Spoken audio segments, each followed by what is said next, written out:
Bienvenue à vous tous, merci de nous retrouver, merci d'être toujours attentifs à Bonjour d'Algérie et surtout à tous les programmes qu'on vous propose.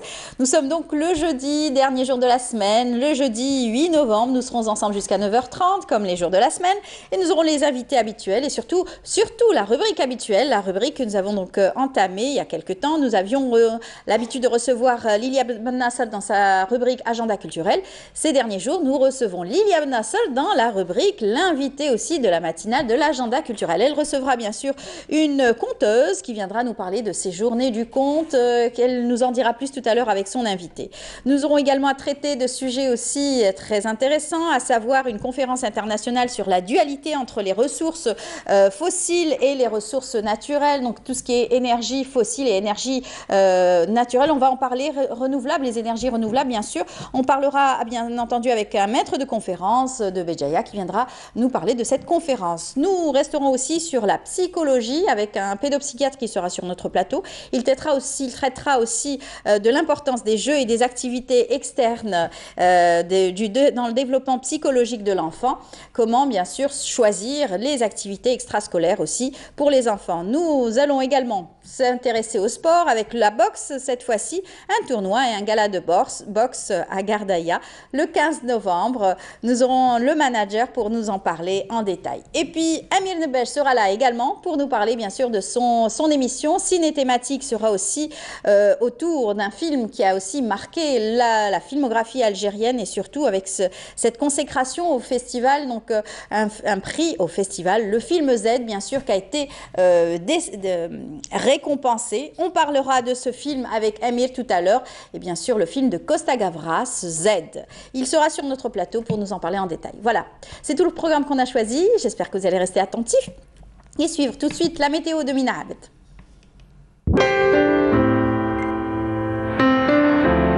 Suivez l'air du temps avec Mobilis. Voilà, les fous rires de bon matin, ça fait du bien avec Mina de bon matin. Bah oui, quand il y a des petites erreurs et des mots qui glissent comme ça, c'est normal. Hein. Comment ça va? Ça va. C'est bien, je vous ai procuré un fou rire de bon matin. Ah mais c'est... Et on aura pour toute la journée. J'espère bien. Inch'Allah. Très bien, on commence la météo en sourire et dans la bonne humeur. Il va faire chaud encore. Il va faire chaud, tout à fait. Alors le matin, il fait frais, l'après-midi, dans la journée il fait chaud. Très bien, on vous écoute, allez-y. Merci beaucoup mesdames, mesdemoiselles, messieurs, bonjour. Et très bon réveil. Et bien aujourd'hui, le ciel restera plutôt dégagé sur l'ouest, le centre et l'est du pays, ainsi que sur l'ensemble des régions sahariennes, du Nord Sahara vers l'extrême sud, en passant par le Sahara central, le Gare, le Tassili, ou encore le Sahara oriental. Les températures de cet après-midi, effectivement, on notera une hausse du mercure avec 25 degrés à Alger, 23 degrés à Tizi Ouzou, 22 degrés à Annaba, 24 à Guelma, 26 à Gardaïa, 25 degrés à Béchar, 29 à Tindouf, 32 degrés à Ain Salah et enfin 37 degrés, ce sera la maximale à Borj, Bedi Moukhtar et Ain Ghazam. On passe tout de suite à l'Europe. Pour aujourd'hui, eh bien, le ciel restera voilé à Paris, Bordeaux, Londres, dégagé à Varsovie, Budapest, couvert. À Bucarest ainsi qu'à Prague, Berlin, on notera des averses. À Marseille, Berne, Lisbonne, côté Mercure, on notera 13 degrés à Londres et à Paris. 16 à Bordeaux, 18 à Marseille, 11 degrés à Berne, 13 à Berlin. Ainsi qu'à Prague, 16 à Budapest, 12 à Bucarest et enfin 20 degrés à Rome. Place tout de suite à l'éphéméride et puis pour plus d'informations, le site de Météo Algérie reste à votre entière disposition. Très bonne matinée et à tout à l'heure midi.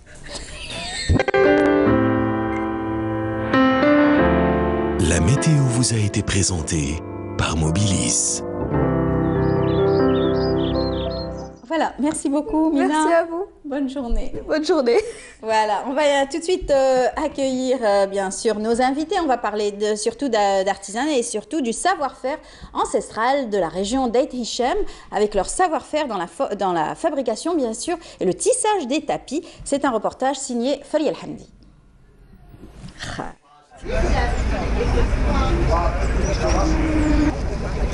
C'est à la Maison de la Culture Mouloud Mamri que s'est déroulée la 9e édition du Festival du tapis d'Aït Hichem.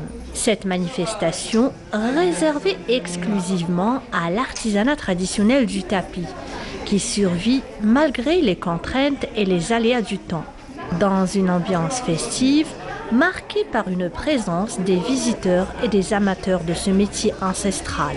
Cette 9e édition, donc, elle a été dédiée à toutes les femmes tisseuses, à toutes ces gardiennes de mémoire qui ont pu maintenir cet art de tissage à ce jour.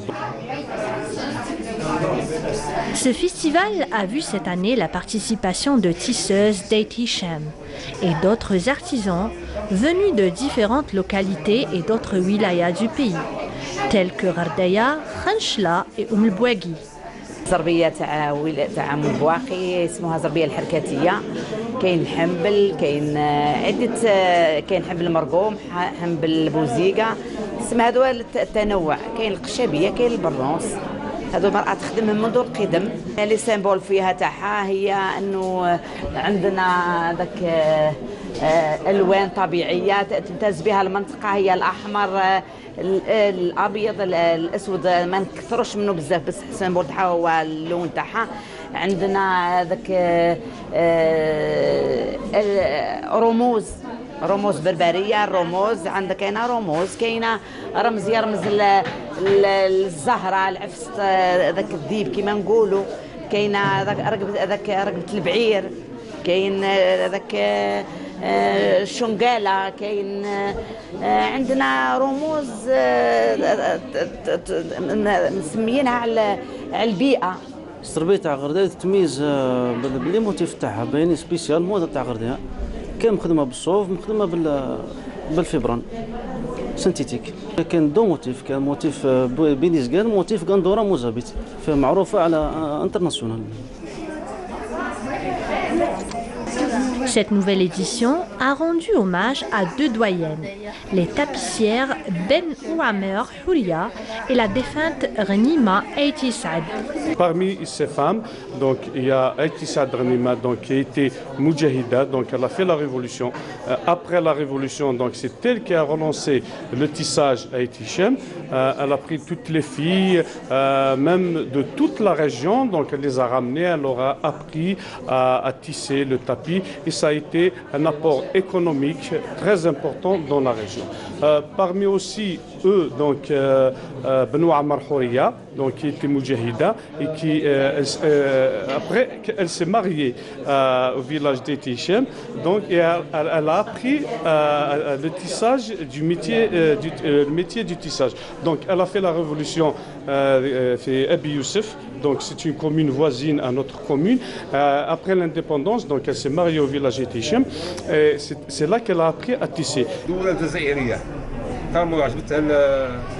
Cette 9e édition a été l'occasion pour les visiteurs de s'imprégner de cette activité qui retrace un pan entier de la vie des tisseuses et de comprendre les étapes de la réalisation de ce tapis coloré. Voilà, de retour sur le plateau, vous avez pu voir cette belle rencontre autour, bien sûr, du savoir-faire ancestral et surtout de la région d'Eiti Hichem, qui a réuni en tout cas des dames qui travaillent toujours dans la préservation de notre patrimoine et notre héritage. Eh bien, ce festival a pris fin hier et on souhaite en tout cas que tout se soit bien passé. On va rester dans la culturelle et s'intéresser tout de suite à l'agenda culturel présenté ce matin par Lilia Benasser.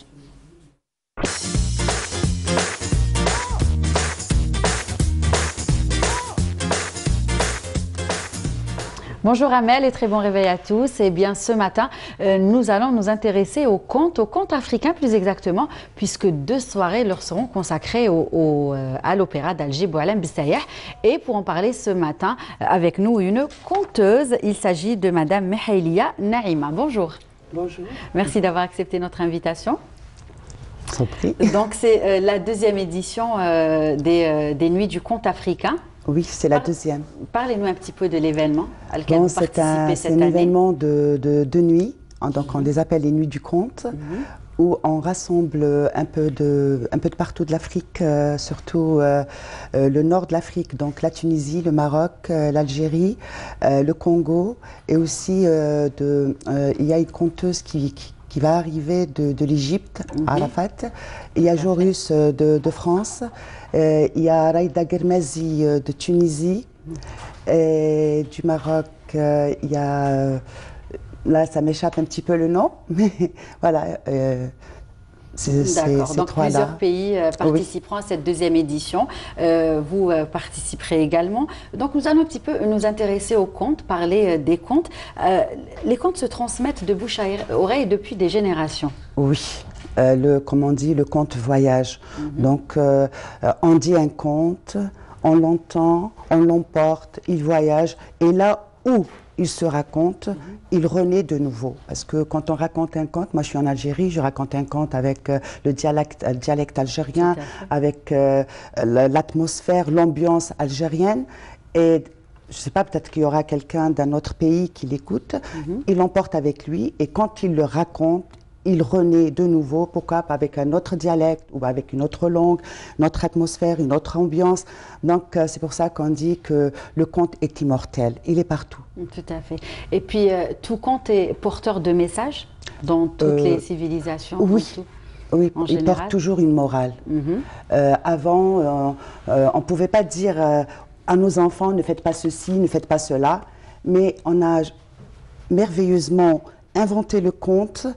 Et on transmet à travers le conte la morale est éducative pour nos enfants. Et ça se transmet de génération en génération. D'ailleurs, dans certains pays africains, il n'y a pas d'école. Et c'est du conte que les enfants peuvent apprendre plein de choses. La littérature, Oui. D'ailleurs, Joris, il est congolais, donc il vient de France. Ce Joris-là, il nous ramène toujours les vieux contes de son pays d'origine. Le Congo. Et c'est des merveilles quand ils racontent, et puis ils chantent, ils chantent le conte. Et ça, c'est merveilleux. On trouve toujours une morale, c'est partout, partout. Même dans Cendrillon, dans les contes de Grimm, il y a une morale. Et on peut dire aussi que le conte, un petit peu, moi je dirais, quand on parle de l'ogre, de l'ogresse, c'est un petit peu la peur que l'être humain porte en lui. L'être humain, depuis le commencement, il a toujours eu peur de quelque chose, de la misère, de la mort aussi, des maladies. Donc quand il a créé le conte, quand il a commencé à raconter le conte, il parle de l'ogre. L'ogre, c'est la peur qu'on porte en nous. Et puis toujours, on trouve toujours le personnage là, le plus faible, c'est lui qui est vainqueur, qui débarrasse son village ou la montagne ou les animaux là, partout, il les débarrasse de l'ogre, donc il se débarrasse de sa peur. Et c'est comme ça, on ne sait pas, on a essayé, on a fait des recherches, on a étudié, on n'arrive pas jusqu'à maintenant de vraiment identifier le conte, et comment il est né et comment on l'a raconté, ça reste toujours un mystère. Par contre, le conteur, on peut l'identifier, en fait, il doit être polyvalent. Il doit être chanteur, comédien, poète, n'est-ce pas? Oui, dans le conte, on peut théâtraliser le conte, on peut le raconter d'une façon classique, à l'ancienne, on peut monologuer le conte aussi, et le conte, on peut même raconter une histoire actuelle, mais on essaie de la transmettre d'une façon raconterie, avec les techniques du conte. Bon, on ne va pas y aller plus loin. Il y a 3 jours ou 4 jours, là, le 2 novembre, je crois, j'ai présenté un spectacle au niveau du Salon du Livre. J'ai raconté aux enfants, les enfants de novembre, Mourad Ben Safi. Bon, les grands, ils étaient là et ils ont déjà vu le film plusieurs fois. Il est même repassé vendredi. Et les parents pleuraient et les enfants pleuraient, disant que les parents, ils ont déjà vu le film, ils connaissent l'histoire, mais les enfants, ils découvraient Mourad Ben Safi. Et c'était merveilleux, c'était extraordinaire, très émouvant. Et aussi, je travaille le même spectacle avec les enfants de l'école Fantasia de Benaknoun.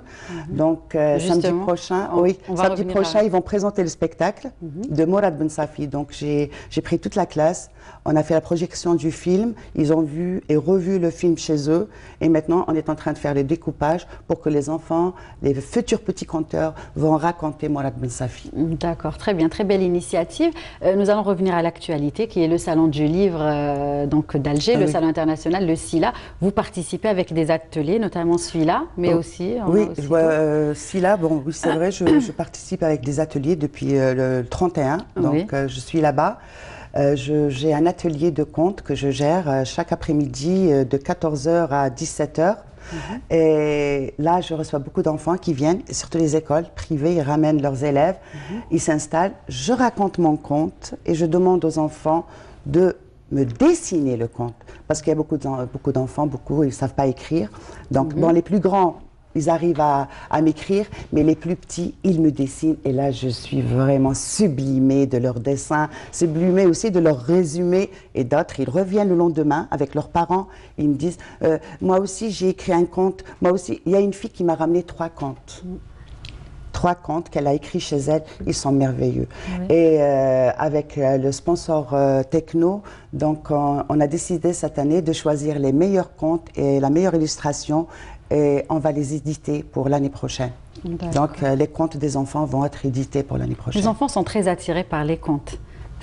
Pour certains, c'est un rituel le soir avant de se coucher, avant le coucher. Les enfants, les parents, je commence d'abord par les parents, maintenant ils n'ont pas le temps de raconter. Ils prennent un conte, un livre, et ils lisent un conte. C'est vrai. C'est différent. C'est vrai. C'est différent parce que quand on lit et quand on raconte, c'est vraiment deux mondes différents. Quand on raconte, on a la gestuelle, on a l'intonation de la voix, les expressions. Très important. On fait vivre l'enfant, on l'emporte. Et ce qui est bien aussi, ce qui est magique dans le conte, c'est que par exemple, moi, dans cette salle, maintenant, je vais vous raconter un conte. Chacun de vous va imaginer le conte à sa manière. Il va dessiner les personnages à sa manière, l'environnement aussi. Regardez combien de personnes sont là et à combien de fois le conte va être reflété dans leur imagination. Et ça, ça reste magique pour tout le monde. Voilà. Oui, c'est clair. Et est-ce que, une autre question, est-ce que tous les contes commencent par « Il était une fois » ? Non, pas tout. Non. Il y a beaucoup de général. D'accord. Il y a beaucoup de formules. Fut un jour. Un jour. On peut commencer. Un jour. Oui. Ils ont raconté que quelque part dans la forêt épaisse existait un ogre. Cet ogre, il était différent de tous les autres ogres. Il était gentil. Et il adorait les petits lapins. Non, par exemple, comme ça, voilà. Vous nous emportez déjà. Nous allons revenir à votre actualité. À part le SILA, vous organisez également des ateliers dédiés aux contes dans des écoles avec des enfants. Oui. Bon, je peux remonter le temps. Oui. Moi, j'ai commencé il y a très longtemps, en 2009. J'étais au PANAF. Déjà. Oui. J'ai travaillé avec Bon, j'étais avec Jorus et tout. J'ai fait une traversée de contes comme ça à travers le PANAF. Et après, il y avait le FILIV. Oui. Donc, il y avait le festival de FILIV. Et c'était à ce moment-là où j'ai commencé à monter mes ateliers un peu partout dans les 48 wilayas de l'Algérie. Donc, j'ai fait Tendouf, j'ai fait Janet, Taman Rasset, Adara, Timimoun, Béchar, Oran, Tlemcen, Qsentina et tout. J'ai fait toutes les wilayas et j'ai commencé par l'atelier. Pourquoi l'atelier? Parce que moi, déjà, j'ai suivi un atelier en 2002, 3, 4, 5, 6. C'était avec un formateur qui nous a formés. On était 9 femmes dans l'atelier. C'est monsieur aussi Mohamed Bardadi que je salue, parce qu'on peut dire que c'est grâce à lui que je suis là aujourd'hui. Donc il nous a formés dans un atelier pédagogique de Grenoble et on a suivi. Donc moi j'ai pris cet atelier et j'ai distribué, éparpillé un petit peu dans les 48 wilayas et ça a donné son fruit. Partout où je passais, il y avait toujours des spectacles après moi, il y avait toujours un suivi après et c'est extraordinaire. J'ai fait même avec Agriculture. J'ai formé 9 éducateurs, éducatrices de Agriculture, les universités aussi, les écoles privées.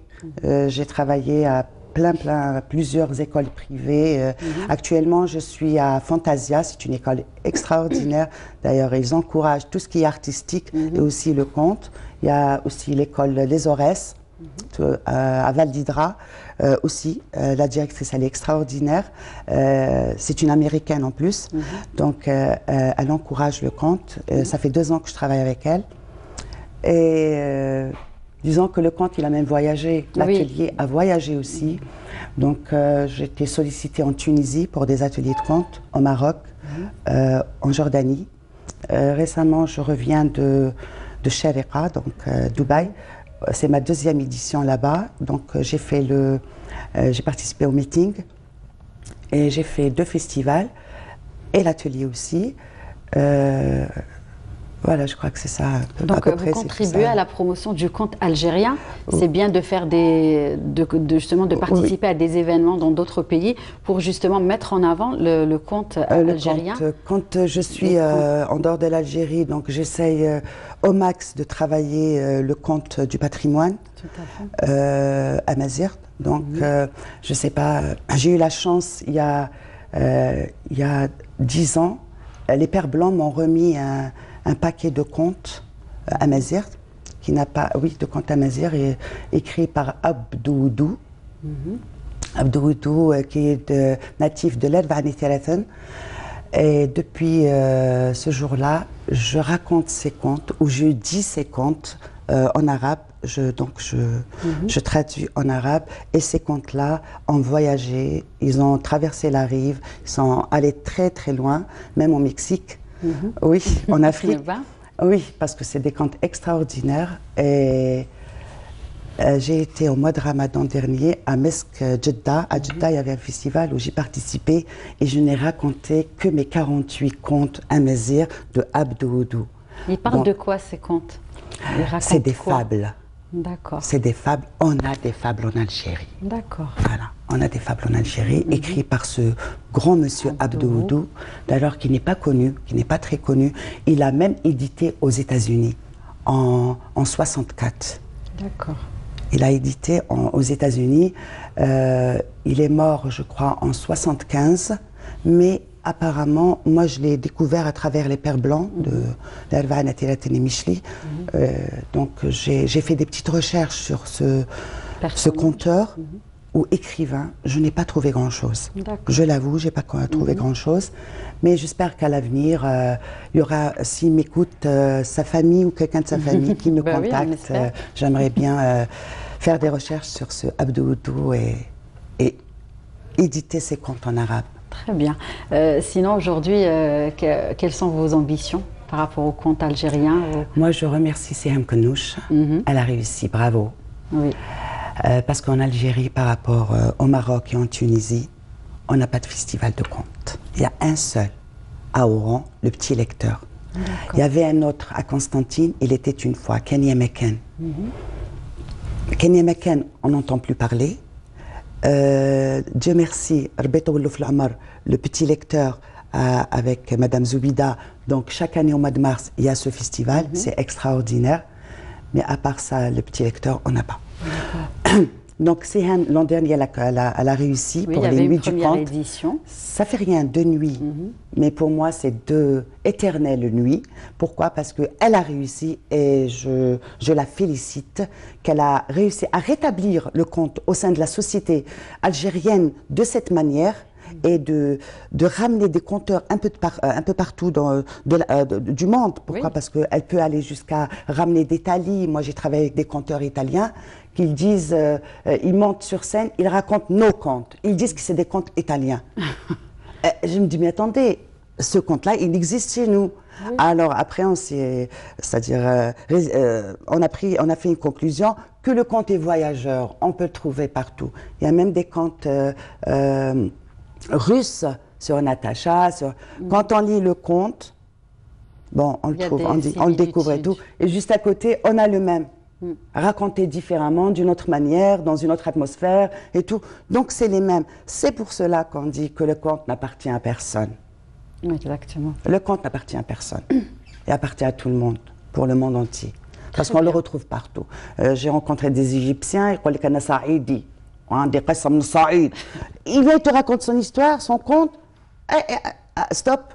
On a le même en Algérie. يجيك واحد من الأردن يقول لك أنا ولا من فلسطين يقول لك أنا بدي أحكي حكاية وفيها كذا وما مش موجودة إلا عندنا. Il raconte non, arrête, ça existe chez nous. Donc c'est justement à l'occasion de Palestine. Moi j'ai commencé les années 2000 avec un conte Behloul. Bon, c'est un conte du terroir que j'ai revisité et tout. Et je l'ai raconté en Jordanie parce que j'avais des ateliers avec les réfugiées syriennes, des jeunes filles, où j'ai travaillé avec elles 2 semaines en Jordanie. Et j'ai raconté un conte, Behloul. Il y avait avec moi un artiste qui fait la marionnette, donc il est très connu, monsieur Abdsalam Abdou, il est de Jérusalem. Donc c'est un grand monsieur dans la marionnette. Et quand il a écouté mon conte, il a été épris par le conte. Et on s'est mis d'accord, le conte il a été revisité en Palestine. Le monsieur Abdesalam Abdou, il en a fait un conte avec l'ombre chinoise, dessiné par Hanada de la série, une syrienne Hanada, et monté par Abdesalam Abdou. Les chansons sont écrites par un Palestinien, composées par un Libanais. Et ce conte, et le texte, il est de Mhaili Naïma, bien sûr. Et ce conte, il va bientôt apparaître au Maroc sous forme d'ombre chinoise. Et ça, c'est extraordinaire parce qu'il y a eu beaucoup de mains dedans qui ont monté ce spectacle. D'accord, très bien. Madame Mhaili Naïma, merci.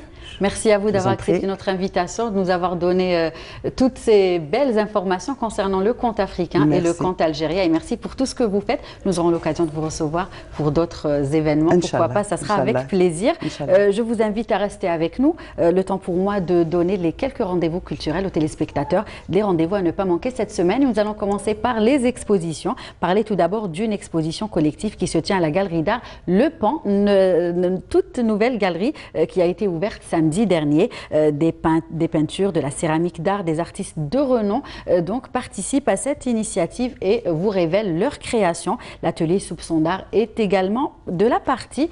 Soyez au rendez-vous. Le Salon international du livre d'Alger, bien évidemment. L'actualité phare de la semaine se poursuit du côté de la SAFEX. Donc, allez à la rencontre de vos écrivains préférés. Rappelez-vous, 47 pays participent à cette 23e édition. La République populaire de Chine est l'invité d'honneur. Donc, soyez au rendez-vous de ce rendez-vous livresque. Les Nuits du conte africain, on en parlait avec notre invité. Donc, 2 soirées sont programmées à l'Opéra d'Alger les 10 et 11 novembre à partir de 19h30. Donc, des conteurs venus de la Tunisie, du Congo, du Gabon, de la Côte d'Ivoire et de l'Égypte seront de la partie. Soyez au rendez-vous. Et pour finir, un concert à ne pas rater, une date. Il s'agit de Lila Bolsali qui sera demain du côté de la salle Ibn Khaldoun. Elle présentera au public son concert intitulé Errance. Une belle soirée vous attend. Soyez au rendez-vous. Voilà, Amel. Merci beaucoup Lilia, merci surtout aussi à votre invité. On a été ravis de l'entendre parler du conte et on prend rendez-vous déjà pour ce week-end pour cette rencontre autour du conte avec bien entendu les invités aussi de l'Algérie. Et Siham Kennouch, bien entendu, elle sera là aussi avec des invités ce week-end dans Bonjour d'Algérie. Voilà, on continue notre émission. Je vous invite tout de suite à suivre ce reportage signé Nahim Al-Walish qui nous emmène du côté de Djelfa, retrouver ce rocher de sel. On se retrouve juste après. Situé tout près de Djelfa, voici donc l'illustre rocher de sel qui culmine à 110 mètres de hauteur et qui a ses jumeaux aussi bien à Biskra qu'à Metlili. Curiosité touristique et géologique par excellence, ce rocher, quand il fait soleil, pétille de toutes ses fleurs immaculées. Ce rocher de sel se trouve à 30 km au nord de Djelfa et c'est un site salifère qui remonte à des millions d'années dans le tertiaire. Et c'est le fruit d'un mouvement tectonique dans cette région. Et on a découvert pour la première fois en 1902, où on a fait une étude de planimétrie au niveau du nivellement de cette énorme montagne de sel gemme, ce sel salifère monumental extraordinaire qui est unique en Algérie, unique en Afrique et aussi, paraît-il, le deuxième dans le monde comme curiosité géologique et touristique. Constitué essentiellement de sel gemme, ce massif dont la couleur vire surtout au gris et à l'émeraude au gré du temps date de 200 à 250 millions d'années dans le tertiaire. Ce gîte salifère qui est composé aussi de petites alvéoles et aussi surtout de roses de sel. C'est des roses de sel qui sont effilées, disons ciselées dans la nature, qui sont très ciselées, et ça donne vraiment un panorama, disons magique. Donc ce rocher de sel, on peut faire aussi des randonnées pédestres jusqu'en haut, du rocher. parce qu'il y a des grottes dans le rocher, il y a des pistes où on peut même, disons, dominer et faire des prises de vue du rocher. Et même le fameux photographe français Yann Arthus Bertrand, qui est venu en Algérie photographier l'Algérie du ciel pour avoir une bonne image de l'Algérie touristique, eh ben, a classé le rocher de sel comme étant l'une des 100 premières photos dans le monde. Dépourvu de toute végétation, ce rocher de sel regorge de sources qui se déversent dans Oued el Melh, qui, selon la légende, contiendrait des couloirs entiers d'une eau pure et dessalée. Voilà, de retour sur le plateau, tout de suite nous allons parler de ces énergies fossiles avec notre invité, il nous vient de Bdjaïa, c'est monsieur Issa Mouhoubi. Bonjour. Bonjour madame. Bienvenue parmi nous. Marhaba bik. Vous êtes donc maître de conférence à l'université de Béjaïa, vous enseignez l'économie. Et l'économie, vous êtes spécialiste en économie fossile justement, c'est ça, pétrolière plutôt? Je travaille sur l'économie pétrolière. C'est venu, hein, c'est un lapsus qui est venu comme ça automatiquement en vous disant, c'est vrai quand on dit le pétrole, c'est les énergies fossiles. Oui. Voilà. À 99%, c'est une énergie fossile, mais on a le 1%. Où vous entamez cette question d'énergie fossile, il y a des gens qui disent que c'est une énergie abiotique, c'est-à-dire qui n'a pas d'origine fossile. C'est une autre problématique. C'est une autre problématique, vous nous l'apprenez. Donc il y a tout un débat autour de ça, on pourrait le faire un jour sur notre plateau. Alors cette conférence, c'est une conférence qui aura lieu donc, le 12 à l'université de Béjaïa. Ce sera le 12 et le 13 qui portera sur une conférence internationale hein, sur la dualité de la production de l'énergie électrique en Algérie entre ressources fossiles et ressources renouvelables, voilà, les énergies renouvelables. Alors, comment on va s'articuler cette conférence? Il y aura bien sûr des experts internationaux. Exactement. En fait, cette conférence internationale s'inscrit dans le vaste programme gouvernemental du développement des énergies renouvelables et d'efficacité énergétique qui s'étale sur la période de 2011-2030. Oui. On a invité des experts internationaux. Le premier jour, c'est-à-dire le lundi 12 novembre, on aura affaire avec 9 spécialistes de la question, fossiles et renouvelables. On aura 3 panels. Dans chaque panel, on aura 3 intervenants. Et le lendemain, le mardi, on aura affaire à des ateliers doctorants avec des doctorants en sciences économiques et en technologie qui traitent de la question énergétique. D'accord. Des géologues aussi, des experts hein. Surtout, on a des économistes et des technologues. D'accord. Et les technologues vont parler de quoi finalement? Ils vont parler de l'efficacité énergétique, des techniques de production de l'énergie électrique via les énergies renouvelables, le solaire notamment et l'éolien. Alors au XXe siècle, au XXIe siècle, on a beaucoup entendu parler de ces énergies, de toutes sortes d'énergies, notamment les énergies renouvelables. On en parle beaucoup, ce sont des énergies propres, des énergies économiques. On parle aussi beaucoup de gaz de schiste, on en a beaucoup entendu parler. Il y a eu polémique, il y a eu aussi des pour, des contre. Vous êtes dans quelle optique aujourd'hui? Effectivement, notre problématique s'inscrit dans ce sujet dual. Oui, dualité. Voilà. C'est la dualité. Donc il y a des gens qui vous disent, notamment pour l'Algérie, qu'on devrait continuer à produire l'électricité à partir du gaz. Oui. Parce que ça ne sert à rien de toucher au solaire, ça coûte cher, ou il y a d'autres aspects qu'il faut pas, auxquels il ne faut pas toucher. Il y a d'autres qui vous disent qu'il faut entamer cette production de l'électricité à partir de l'énergie solaire parce que ça va coûter moins cher et on va économiser les énergies fossiles qu'on peut exporter et gagner et avoir de la devise et enrichir les caisses de l'État. Voilà, surtout qu'on a peur parce que ce sont des énergies qui vont se tarir un jour ou l'autre, probablement. Oui. Les experts nous le diront, les experts, les géologues, les vous les appelez comment? Les technologues. Voilà, les technologues qui travaillent sur cette technicité et ces modes d'extraction aussi de ces énergies fossiles et autres aussi, qui vont aussi apporter une nouvelle énergie, une nouvelle perspective dans cette économie. Exactement. D'ailleurs, dans votre lorsque vous avez posé la première question, vous avez touché à cette question d'environnement et de pollution. Oui. Oui. Attention, il y a cet aspect, quand on dit réchauffement climatique d'origine anthropique, c'est-à-dire qu'on a le CO2 qui fait réchauffer le climat. Donc, on doit passer à la production de l'électricité via le soleil. C'est ça. Mais il y a un autre aspect qui est contradictoire à cette question de réchauffement climatique d'origine anthropique. Ils vous disent que le réchauffement climatique ne vient pas de là. D'accord. Oui, c'est des problématiques. Il y a toujours cette dualité, ce confrontement entre des doctrines et entre des thèses qui sont contradictoires. On les appelle les experts qui sont pour et contre, et ils sont contre surtout les climato-sceptiques. Voilà, climato-sceptiques. Moi-même qui appartiens à ce courant, je m'appelle climato-réaliste. D'accord. Oui. Parce que ce sont des études, ce sont des recherches, ce sont des théories. Oui. Et c'est aujourd'hui qui travaillent. C'est vrai que les politiciens ne sont pas tout à fait d'accord avec les climato-sceptiques aujourd'hui. Non, ça touche à l'économie. Non, on a des politiciens qui s'adhèrent à cette thèse de réchauffement climatique d'origine naturelle, parce que c'est cyclique, ça obéit à des cycles solaires, naturels, au mouvement de la Terre. Il y a beaucoup de travaux scientifiques qui ont été publiés. Moi-même, j'ai publié pas mal de communications choses, autour de cela. Des communications, des articles.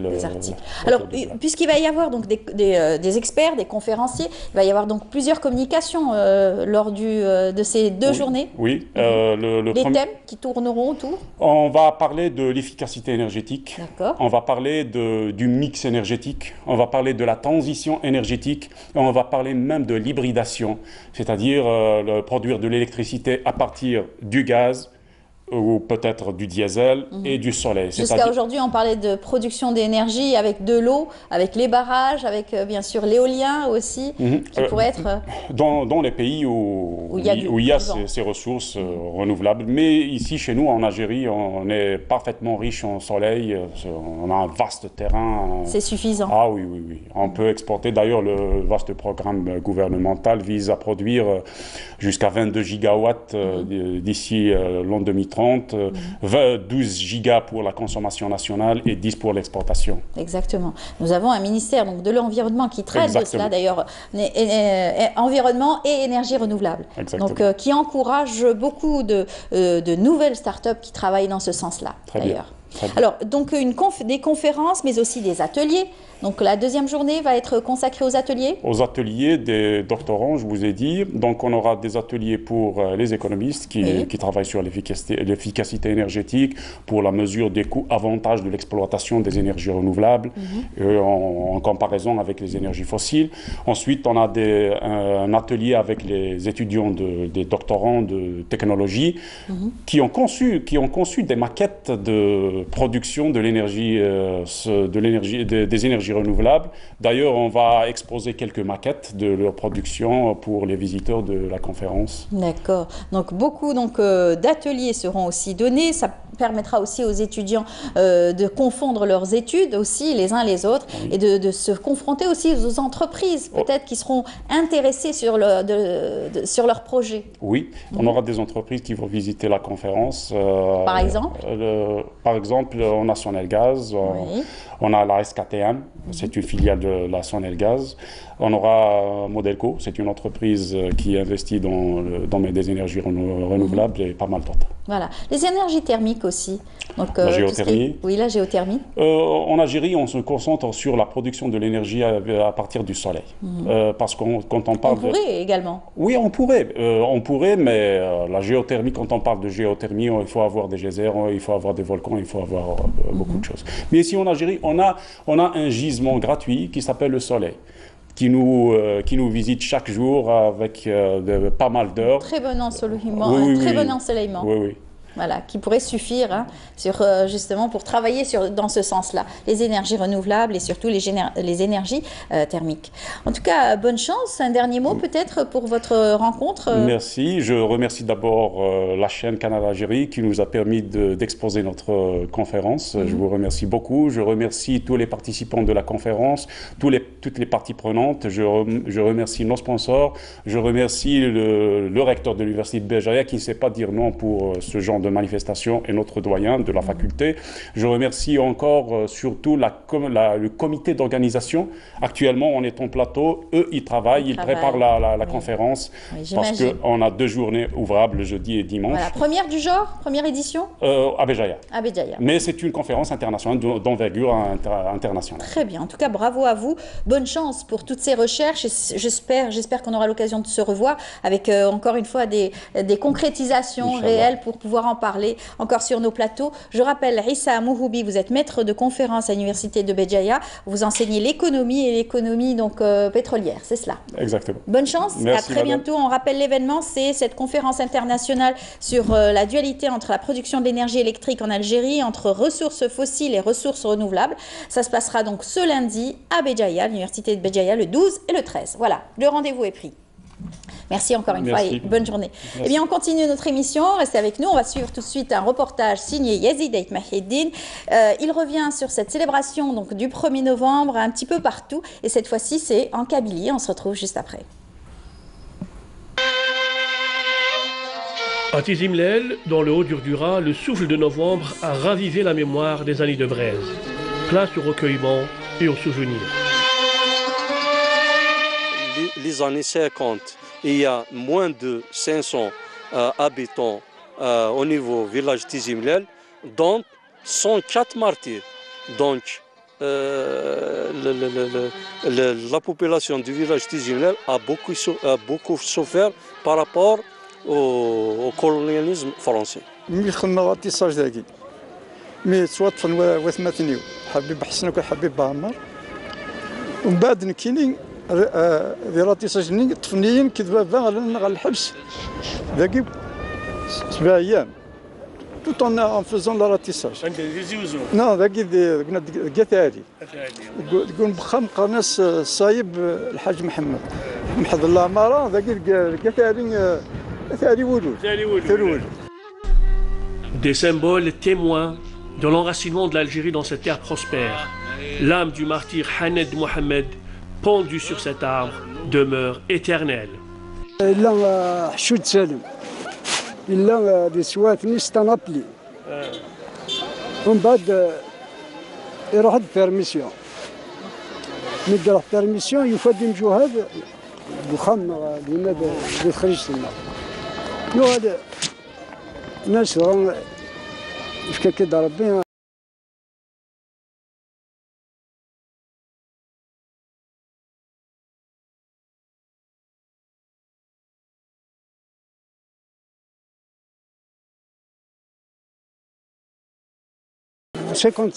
يونا تخنت ديال 4 تخنت ديال 4 بوين تاع الكا وغنغنت هذه دي ثولس في الدو قلنا حنا الغازار نوكسان يونو غان لورغانيزاسيون في هاوي قران غامك وغنجما يروح يتنادي غاف كما يجينا غانا كاجي ان طون غان تولي بنانيدا ونزرانيدا. Mémoire de Maki, un carnet d'écolier qui a permis au Moudjahid Chaben de pousser des strophes et des odes à la liberté.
خمسين يموت نثنا حمار كوين يون لي جامز نثو براهم يون قارجنا نثو حمد جسنا تولس ونيساد داريا مذي نورسان يجدوا يذقوا نقشيش يعني يسدوا إذا بدين تميزار ولا نساعد أنت ولدن دوك نسينا فارجك نيجدوا كوجن اللي جنبهم بورو ويتسوات فاجر السن هاي صنع براهم الحرام الحرام بنا نورات سقف وأظن بدي فسن بلاد فازق جت في تثيو كنت لا سوسان حد دينا ولا نسن وقد يجي الصنع هذا يجس ميسبول دي جدار ميني تبون هذا كنا هذا يجي وغن غندر وجد فنتا الحبس بابا غسواسي ستاح مابو بحث انت دي ملومي دي تكربي طينا يوغنا دي ملوغان صاغن تفلس يا فوق ضرورو ورانا وتخسيسن يرسانيس دي ودرحكم اكيد يتغقرن يرساني صقرن في الناس نازل واجي موريا طاري يتفقد بابا سكواتسن ولاش رخبارس ولاش فلس يا فوق ناسي من غاتي زمرير هذا نفي شبح يسن كدير قزن لا ريون ببريد الفران موتنا كل الشهداء غتشبح كدار تنسى. Le comité du village de Tizi Mlel dans les Ouassif a honoré la mémoire des patriotes de la région. Un moment de recueillement et un devoir de mémoire. لا سلامة سيطوري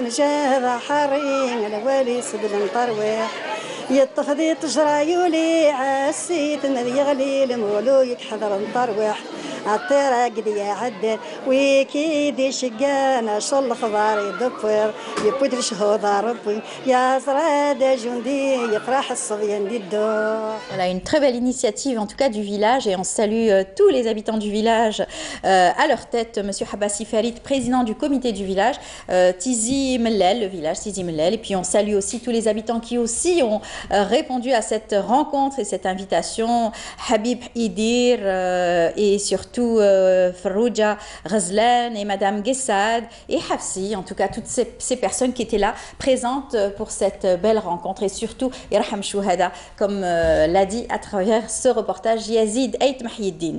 Eh bien on va parler surtout des enfants tout de suite avec notre invité, il s'agit de monsieur Majid Tapti, bonjour. Bonjour. Bienvenue parmi nous. Merci. Vous êtes pédopsychiatre? Oui. Il n'y en a pas beaucoup en Algérie, hein, les pédopsychiatres. On commence à former maintenant. Voilà, heureusement aujourd'hui il y a la relève et plus en plus de jeunes s'intéressent, de jeunes psychiatres s'intéressent à cette spécialité. Énormément parce qu'il y a eu le concours de Résidana, donc on attend quelques postes qu'on a ouverts pour les futurs pédopsychiatres. Donc j'espère qu'ils vont choisir cette nouvelle spécialité qui est quand même très jeune et juvénile. Hein. Oui, oui. Donc on espère que les gens s'intéressent à cette spécialité parce qu'il y a quand même un manque très important. C'est ça, être plus proche des enfants, oui. Être plus proche aussi des parents. Absolument. Qui ont besoin donc, de comprendre le mal qui ronge quelquefois ces enfants très jeunes et c'est très difficile d'établir ce contact et ce relationnel avec l'enfant. Tout se construit à partir de, donc je dirais à partir de la naissance. Hein. C'est ça. Et bien avant. Hein. Oui. Vous avez été formé, vous avez les outils pour oui. pouvoir aborder ces certaines problématiques lourdes aussi. Très lourde quelquefois. Oui, très lourde parce que quand vous prenez un enfant en charge, sachez que vous prenez toute la famille en charge et toute la société en charge. Parce que l'enfant, c'est le papa de demain, donc c'est la maman de demain. Donc il faut bien vraiment la prendre en charge et puis à s'assurer que les liens affectifs que la personne, que l'enfant va développer ultérieurement sont positifs et sont bons. Voilà. Parce que là, c'est à partir de là qu'il y a le développement de la personnalité. Donc les liens affectifs sont très très très importants et donc on parle de développement psychomoteur de l'enfant mais aussi du développement psychoaffectif. Donc le développement psychomoteur c'est tout ce qui est donc développement physique, hein, donc la marche, le sourire, la position assise, tout ça. Les gestes, les gestes, voilà, la coordination des gestes et tout ce qui concerne la psychomotricité de l'enfant. Il y a aussi le développement qui est très important, le développement affectif, qui est cette capacité à manifester donc diverses émotions. Donc c'est le lien d'attachement avec la maman. Donc si l'enfant il a des liens d'attachement sécures. Donc dès les premières interactions avec sa maman, parce que la maman quand même représente la figure d'attachement la plus importante. Donc si les liens ils sont sécures, ça va aider à son développement équilibré, à son autonomie. Voilà. Maintenant si les liens d'attachement sont perturbés, sont désorganisés, sont bafoués, certainement donc les liens d'attachement seront perturbés. Et à partir de ce moment-là, donc les liens affectifs que l'enfant va développer ultérieurement, ils seront plus ou moins perturbés. Voilà. Et c'est là... Il suffit d'une petite faille qui pourrait peut-être verser vers un mal qui pourrait donc déstabiliser sa formation. Absolument. Surtout et sa construction, hein, construire son caractère surtout. Sa personnalité, surtout quand il y a des carences affectives, les expériences vécues par les enfants, que ce soit des expériences personnelles ou familiales, entre autres les traumatismes, les expériences négatives de l'enfant vont certainement influer au bon développement de son psycho-affectif de l'enfant. À l'école, lors d'un déménagement, un décès, un choc, un accident, un accident domestique, tout ça peut provoquer un changement dans le comportement de l'enfant. Oui, surtout quand les liens affectifs développés par rapport à la maman et au papa, par rapport au couple, sont perturbés, là ça va aggraver vraiment les choses. Exactement. C'est pourquoi il faut tabler sur quoi? Sur bien sûr le choix des jeux et surtout des activités extrascolaires. Parce qu'il y a l'école qui forme, qui entoure, c'est ce cocon, en plus bien sûr du cocon familial, il y a cet environnement donc de l'école qui devrait être aussi cette bouée qui pourrait porter l'enfant et qui pourrait aussi l'accompagner dans son développement. Alors le jeu c'est très très important. Vraiment c'est source de plaisir pour un enfant. D'ailleurs c'est simple, un enfant qui joue pas, qui trouve pas son plaisir dans les jeux, comme une petite fille avec la poupée, un garçon avec la voiture et tout ce qui s'ensuit.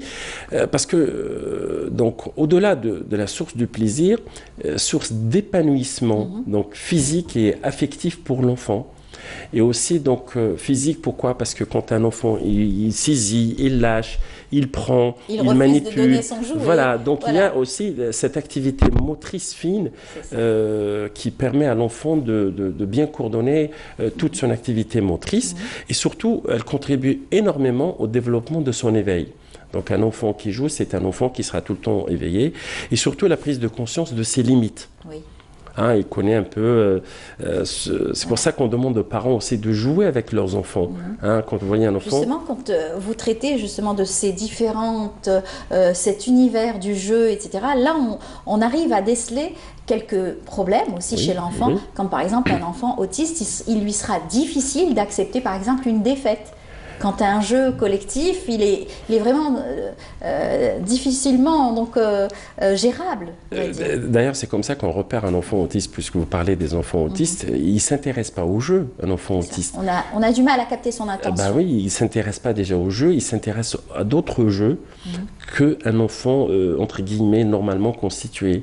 Un enfant, par exemple, il joue, je sais pas moi, des petits jouets, des voitures. Mais un enfant autiste, c'est autre chose. Il s'intéresse beaucoup plus peut-être à une cuillère à taper qu'autre chose.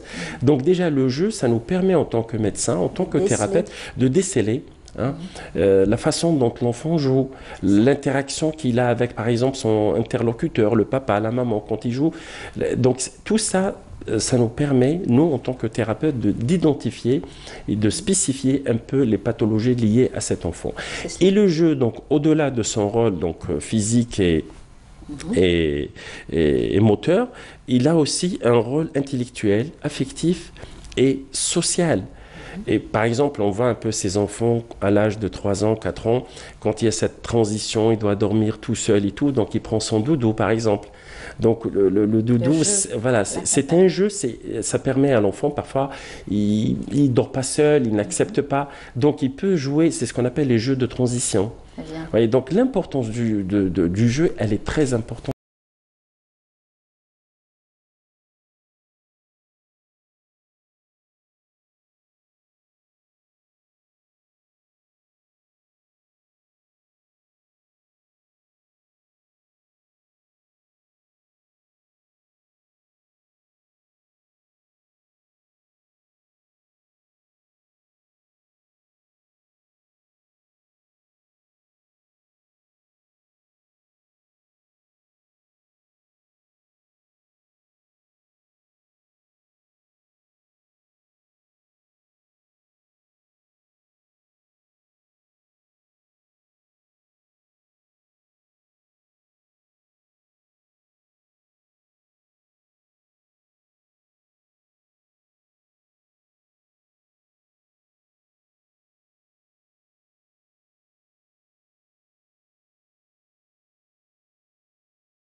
4e édition du Challenge Sahari International avec beaucoup de satisfaction. Voilà, alors du coup, Majid Benkassi est en direct avec nous par téléphone. Majid Benkassi, bonjour, vous êtes où? Ça se passe comment? Racontez-nous ces derniers jours.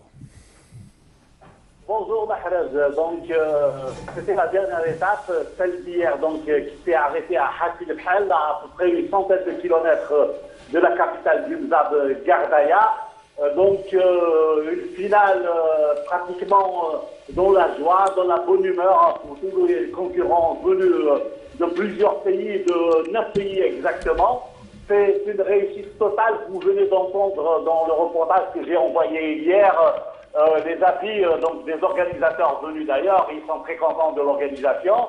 Les pilotes aussi, donc on peut dire que la réussite est totale et puis les choses s'améliorent d'édition en édition. Depuis l'édition, la première en 2014 à aujourd'hui, les choses ont évolué positivement et même s'il y a encore des petits correctifs à apporter à chaque édition, les choses avancent bien. On revient donc un petit peu au bilan, donc qui a traversé d'abord civil à compter d'Alger, du port d'Alger, Swidania, direction en première étape de liaison Bréguina dans la wilaya d'Al-Bayad. Ensuite, on a rejoint la Timimoun. De Timimoun, on est remonté vers Adarar Mnéa. Et puis, l'apothéose, c'était Gardaya, donc la capitale du Mzab, c'était hier. Et puis, disons que c'est la fin. Donc, on a traversé à peu près 3000 km, dont 1900 km en étapes spéciales. Les étapes spéciales sont les étapes de course. Donc, il y a eu 7 étapes de course et 2 étapes de liaison. L'étape de liaison, la première, c'était depuis Alger sur Brézina, 600 km. Et de Gardaya aujourd'hui, on retourne sur Alger, donc sur 600 km. Donc, voilà un petit peu. Pour revenir au podium, on revient au podium. Le podium au moto M1, ce qu'on appelle M1, c'est un Britannique, Jonathan Blackburn, qui a gagné l'étape, qui est au classement général. Dans la M2, c'est un Algérien, Abdelkader Mebaki. Et pour les automobiles, c'est un team algérien, c'est Fodil Allahoum qui a gagné l'étape. Je peux revenir sur une chose. Il y a eu beaucoup de jeunes pilotes de villes de l'intérieur du pays qui ont participé et c'est quelque chose d'excellent. C'est formidable de voir des pilotes venir d'Ilizi, de Timimoun, de Lagouad, de Mostaganem, de Saïda et de Hassim Saoud. C'est extraordinaire parce qu'habituellement on entend parler de pilotes qui viennent de grandes villes, d'Alger, d'Oran, mais cette fois-ci c'est extraordinaire. C'est vraiment extraordinaire. Et puis, pour revenir un petit peu, on a fait une rencontre extraordinaire et ça, j'ai beaucoup aimé. J'ai eu la chair de poule en le rencontrant. C'est un bonhomme, c'est un Belge. Il est belge. Il est venu 25 ans après terminer une étape à laquelle il avait assisté sur un Alger-Paris-Dakar et elle s'est arrêtée à Mnéa. Il tenait à revenir à Mnéa pour terminer l'étape suite à un accident qui lui a valu 8 comas et 8 jours de coma et 23 opérations. C'est extraordinaire. Je l'ai rencontré au départ à Alger, au port d'Alger. Il m'a dit, je suis revenu spécialement pour terminer cette étape. D'ailleurs, c'est l'objet du reportage, de mon reportage qui va suivre juste après le direct et l'intertéléphonique. Si vous avez des questions, je peux vous répondre. En tout cas, on aura compris que vous avez vécu une fabuleuse expérience et que cette année, le rallye a fait un bond en avant et que chaque année, il essaye de s'améliorer. Merci Majid Benkassi, ça tombe bien. On va suivre ce fameux portrait que vous réalisez sur cet athlète, sur ce coureur belge qui revient en Algérie 25 ans après son dernier passage où il avait là aussi participé à un rallye, où il avait fait un accident, où il était entré dans le coma pendant 8 jours. Et aujourd'hui, c'est un peu sa revanche sur la vie. Et c'est parti avec vous, on se retrouve juste après. C'est un véritable mordu de sport mécanique, auto, moto. Les pistes, les dunes, l'air qu'il en connaît un bout. C'est de Roland Aubke qu'il s'agit, un passionné hors pair, un vieux briscard du Paris-Alger-Dakar. Il en a fait plusieurs. Voilà, j'ai 28 participations au Dakar et plus ou moins 160 rallyrettes à mon actif depuis 35 ans de rallye que je fais ça. Il avait couru 7 Paris Alger-Dakar avant de connaître un terrible accident à Mnéa le 7 janvier 1993. Ce jour-là, il était en moto. Il nous raconte. En fait, quand j'avais entendu que le rallye d'Algérie passait par Al-Gholéa, je m'étais dit, ben voilà, c'est la manière de pouvoir tourner l'histoire, puisque je suis venu ici avec le dernier passage du Dakar en 1993, donc en 93, et j'étais en moto. Et donc, j'ai eu un grave accident ici dans les dunes à El Gholéa, et malheureusement, j'ai quitté l'Algérie dans le coma. Je n'ai jamais vu donc cette arrivée. Vous étiez jeune à l'époque? Ah oui, donc là on revient 25 ans en arrière, j'étais en pleine carrière moto et j'avais tout l'avenir devant moi et tout s'est brusquement arrêté malheureusement donc dans les dunes d'El Gholéa. Le jeune Belge aimait les défis et les grands challenges et rien ne le fait reculer, même après avoir eu le terrible accident qui a failli lui coûter la vie. 8 jours de coma et 23 opérations. Oui, toujours jeune en tout cas dans la tête parce qu'il le faut un petit peu pour faire tout ce genre d'aventure malgré tout parce qu'on est quand même confronté à des grosses difficultés et voilà, oui, les ambitions, je vais dire sportives, sont un petit peu dépassées maintenant pour moi, mais malgré tout quand on prend un départ, on veut toujours cette arrivée et puis on veut toujours avoir le meilleur classement, ce qui est normal.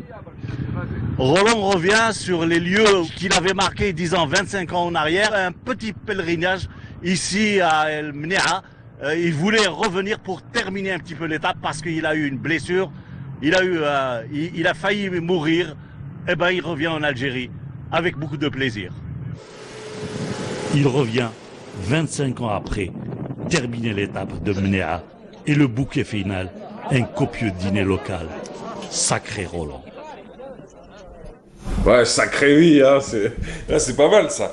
Merci Majid Makrassi, merci à vous, merci d'avoir suivi pour nous le rallye, merci d'avoir suivi pour Canal, au nom de toutes les émissions évidemment. On vous souhaite bon retour, un bon repos et puis une bonne reprise. Allez, quant à nous, et bravo aux lauréats, évidemment. Quant à nous, dans quelques instants, on se retrouvera avec d'autres invités sur ce plateau. Jamal Nadjari, il va nous parler de ce fameux salon du lycée et de l'étudiant algérien. Alors, ce sera l'occasion de parler de la confiance en soi comme facteur clé de succès, c'est la thématique choisie cette année. Il est avec nous déjà sur le plateau, Jamal Nadjari, bonjour. Bonjour. Alors aussi avec nous, Sofiane Gouasmi, bienvenue à vous, vous êtes de retour, on avait parlé du SAM Expo la dernière fois, vous étiez l'un des partenaires, le salon de l'aménagement et du mobilier, ça s'est passé à la SAFEX. Alors en même temps que le CITEF d'ailleurs, en même temps que le Salon international du tourisme et des voyages. Alors vous êtes de retour aujourd'hui, on l'avait annoncé parce qu'on vous avez rencontré déjà la première fois avec ce fameux site, c'est le e-commerce qui vous intéresse, c'est votre dada à vous. Alors on parle de votre site internet qui est un site de e-commerce. C'est un site de vente en ligne. Tout simplement, qui s'appelle Orio, Keina. Est-ce qu'on peut acheter oui ou non avec sa carte depuis le 1er novembre dernier? Eh bien, retour sur toutes ces questions, interrogations, juste après ce reportage. Le reportage, il est signé Fali El-Hamdi. C'est plutôt un portrait des tisseuses d'Et Hichem. Ah oui, c'est le tapis, le bijou, tout est à l'honneur de ce côté-là. Allons-y. Un village calme et paisible, perché sur une crête à près de 1200 mètres d'altitude. Nous sommes bien au village d'Eit Hichem, la daïra de Ain el-Hammam, au sud-est de la wilaya de Tizi Ouzou. La renommée et la réputation du tapis d'Eit Hichem ont dépassé les frontières de Michelet. Il fait toujours la fierté et la richesse de la culture ancestrale kabyle. Une merveille sortie des mains des fées. Le tapis d'Eit Hichem est un pur plaisir pour les yeux, un poème pour le regard. Nafrouja nous raconte ses débuts. Cette dame nous a appris qu'elle n'a pu élever ses enfants et fait vivre sa petite famille que grâce au tissage de ses tapis. J'ai commencé à tisser les tapis très jeune. Je le faisais avec ma mère. J'ai même tissé des tapis et des hnabel pour les jeunes mariés. Fatiha et Hakima, deux artisanes reconnus dans leur village pour leurs tapis. Elle nous en parle. J'ai commencé à tisser à l'âge de 14 ans. Après mon mariage, j'ai continué à tisser.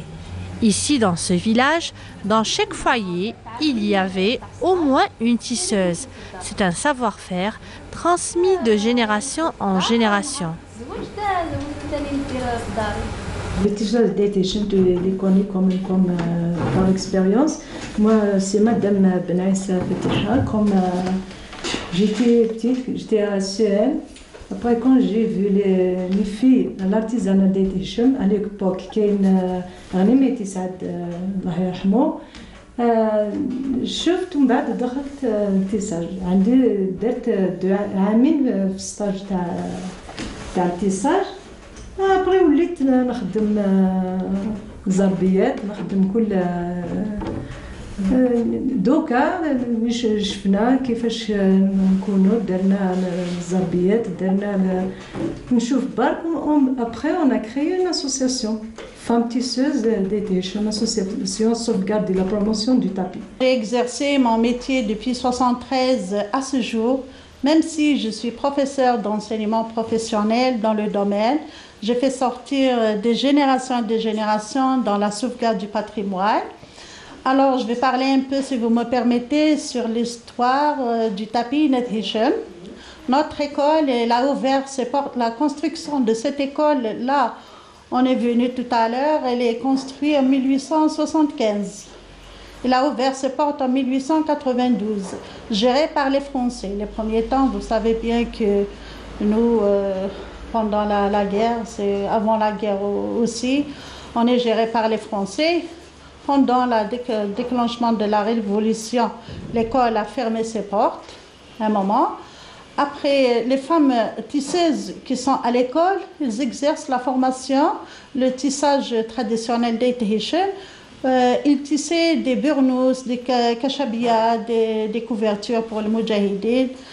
Alors, ils ont continué leur activité pendant 7 ans. Cet art représente un moyen d'expression à toutes ces femmes. Chaque symbole est un mot tissé sur un espace bariolé, un texte en couleur, un cri d'espoir de ces femmes, souvent paysannes, qui attendent que leur art soit pris en charge.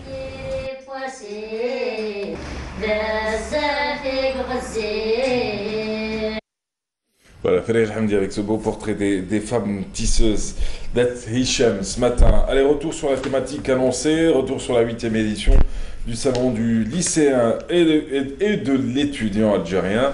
Alors, c'est placé sous la thématique la confiance en soi comme facteur clé de succès. C'est organisé par vous. Alors, vous, c'est Jamal Nadjari. Bienvenue à vous. Merci. On revient un peu sur cet événement. Alors, vous l'avez décidé. Alors, je ne sais pas si ça a toujours été fait, si c'est la première fois ou pas, vous allez le raconter. Mais vous avez décidé de le faire voyager, votre salon. Alors, il a déjà débuté du côté de Tlemcen. C'était le 7, donc hier. À partir de demain et d'après-demain, je ne me trompe pas? Oui. Demain et après-demain, on est du